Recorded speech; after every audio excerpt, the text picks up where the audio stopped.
the volunteers really contribute a lot. We can give a day or two's training. Fortunately, the ginger is very easy to recognize, doesn't need much training. We can have kids groups pull ginger, and basically, weeding is you just need bodies out in the forest that can recognize them, and we teach them the native plants too, so they can appreciate what they're saving. They just help us get a lot more acres done, and they help make it fun too. All the sharing and everything is it's really makes the work enjoyable, even though it's very routine work. Oh, well, we prefer that they have a real interest in learning plants and are avid hikers, very strenuous. It's very strenuous work that we do.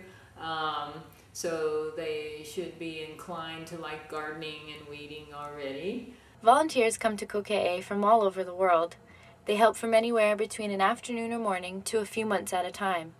In the time between 1998 and 2007, the Koke'e Resource Conservation Program had almost 19,000 volunteers give their time, 61% of these being local. These volunteers logged over 86,000 hours of work, and at a rate of $17 per hour, if they were paid labor, the program saved almost $1.5 million. Between 1998 and 2007, the volunteers killed almost 8 million weeds, which were kept track of on counters as the volunteers worked. Volunteers are the foundation of work that is done in Koke'e. As Lieutenant Colonel Doolittle said during World War II, there is nothing stronger than the heart of a volunteer. We're in the Koke'e CCC camp, which was built by President Roosevelt's Make Work program during the Depression.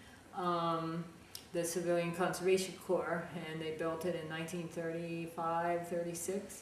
Anyway, so the camp can provide housing for volunteers and researchers who work in these natural areas, because we're pretty isolated from the towns and so on. Volunteers that stay at the CC camp work 4 10-hour days and return for 7 days accommodation.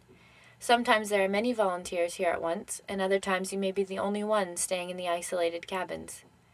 However, at the camp you will find everything you need, from a solar heated shower, to a laundry and dryer, to a very full kitchen with lots of storage to accommodate a number of people at a time.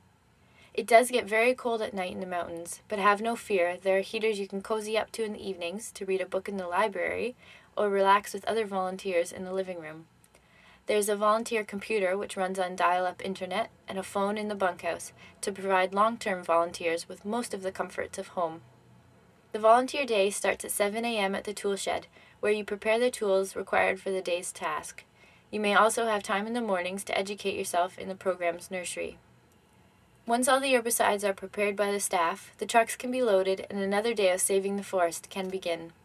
While volunteering on a long-term basis, you may have the opportunity to go on remote camping trips with the Nature Conservancy to eliminate weeds in very hard-to-reach areas where the majority of the forest is still native and still very savable.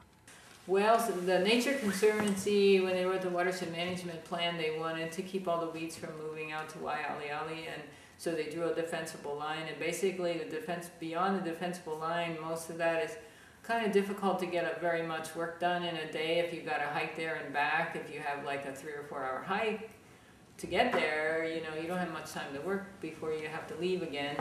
So it's necessary to camp out there, and in fact, quite a few of the areas it takes a day to get there or a day to get back. So, and we found that actually the cost per acre, the time it takes to weed per acre, is so directly related to the density of weeds. And when you get out there and you don't have that much density of weeds, even with the helicopter costs and logistics of getting people there, it's still cheaper per acre than here in the park, where you have a lot more weeds and you just don't move very far in a day. So, yeah, and they're pretty rugged. These especially now, we had one canceled this morning because it's too windy, and for the helicopter to get in there. And sometimes we get in there and we work, and then they can't come and get us out, and we have to walk out, so we always have to be prepared. we're just amazed at the numbers of people that come here from all over the world that want to just give and help save this very unique forest here. Hawaii is not just sunsets and surfing, suntans and starry nights. And when it comes to protecting our environment, just green is not good enough. In the heart of a mountain on a remote island in the middle of the Pacific Ocean, there lies some of the most remarkable forests in all the world, and some of the most remarkable people doing everything in their power to save it. Oh, Koke'e, clouds rolling over me. Oh, Koke'e, how your mission embraces me. Oh, Koke'e, how your beauty surrounds